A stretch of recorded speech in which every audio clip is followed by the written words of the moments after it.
I'm Nate. I'm a 27-year-old mechanical engineer, and I think I've been building for as long as I can remember, probably longer. More so posting my creations online. I started doing that as a 15-year-old. I'm Chris, and I have been building for as long as I can remember as well.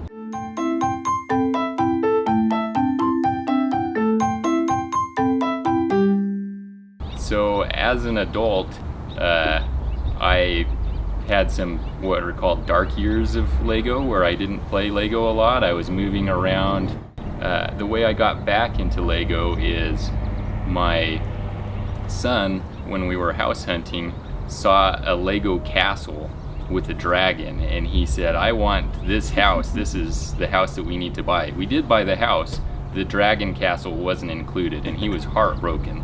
So I decided that someday I was going to make that dream come true, and I bought him the Lego Dragon Castle, and he loved it.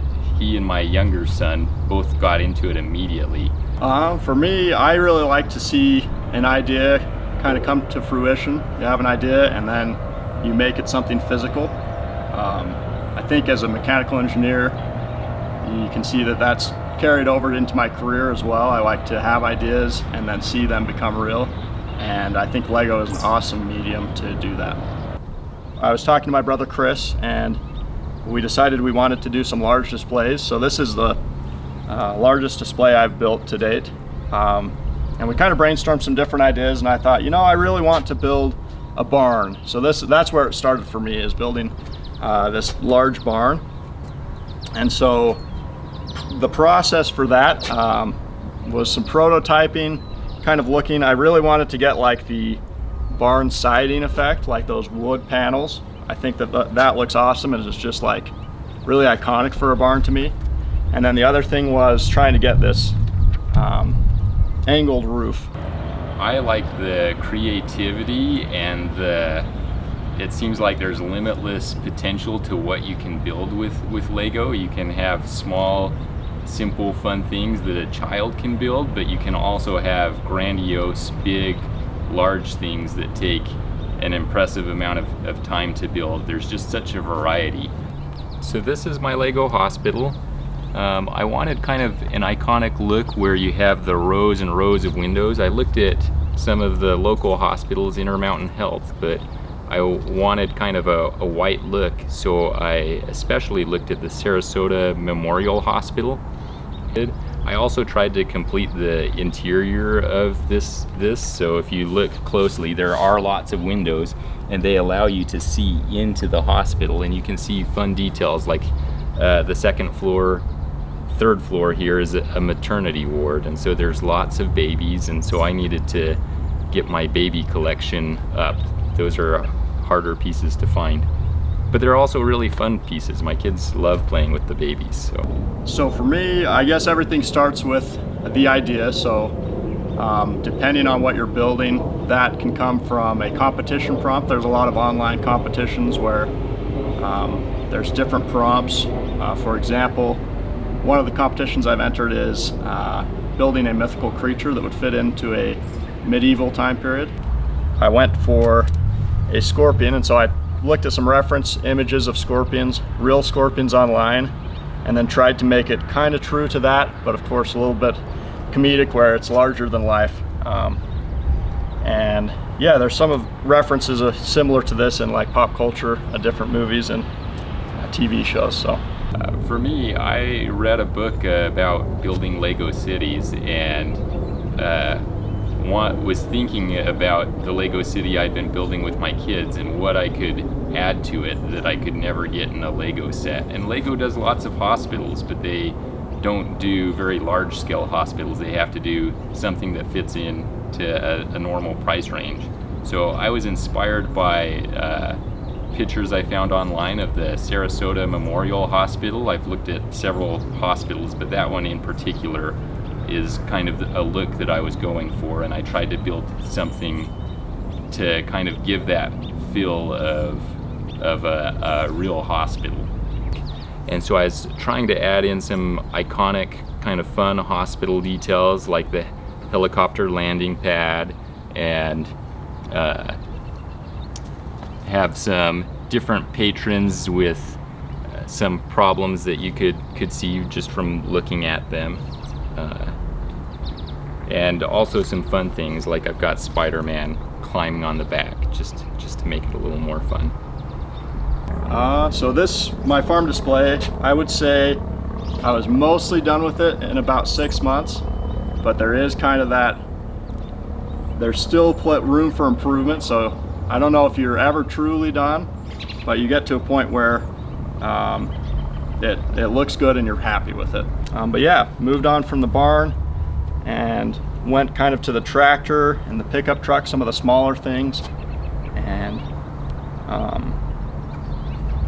just taking inspiration again from like reference images I found online for different things. The farmhouse particularly, I was kind of inspired by The Wizard of Oz. I think that the farmhouses there are cool. That's kind of the look that I was going for. And then I always think of like a pond on a farm too, so it's just little things that kind of fit together into one overall cohesive display. Definitely you have to work within the limitations of the Lego.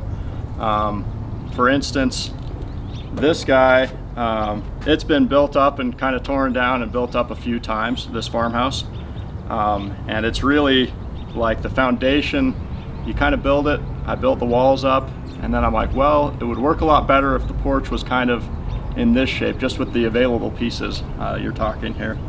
And so it is kind of frustrating to, you know, kind of tear your whole thing down and then rebuild it. And I think you can really build endlessly and kind of perfect things. But yeah, it's kind of, it definitely is an iterative process where you build something and then you've got to tweak it a little bit until you get it the way you want it.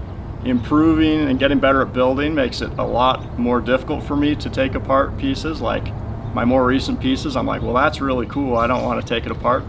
One thing that helps me with that is like posting them online, or at least having pictures of them so I can refer back to them and still have some of that experience. But I do have a spaceship that I built 10 years ago, still intact, so I do keep a lot of my things intact for a long time. I think starting small is great. It's easy to get in over your head and work with the pieces that you have.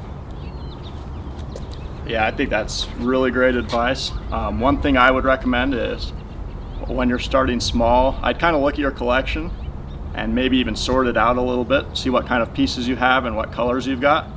And then once you know what's in your collection, then maybe you can start brainstorming some ideas of, okay, what would look good in this color that I have a lot of? Maybe I've got a lot of yellow and maybe I can make a school bus, or, you know, kind of take a look at your collection and say, what can I build from here?